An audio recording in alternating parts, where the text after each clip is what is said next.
नामांकित बिल्डरच्या मुलाचं अपहरण करणाऱ्या तरुणांना पोलिसांनी ताब्यात घेतलंय। छत्रपती संभाजीनगरमधून मुलाचं अपहरण करण्यात आलं होतं।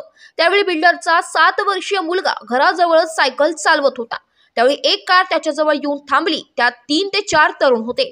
त्यांनी मुलाचं अपहरण केलं। यानंतर बिल्डरकडे 2 कोटी रुपयांची खंडणी मागण्यात आली। अखेर या तरुणांना जालन्यातून ताब्यात घेण्यात आलंय। छत्रपती संभाजीनगर जिल्ह्यात हाय प्रोफाईल किडनॅपिंगची घटना घडली आहे।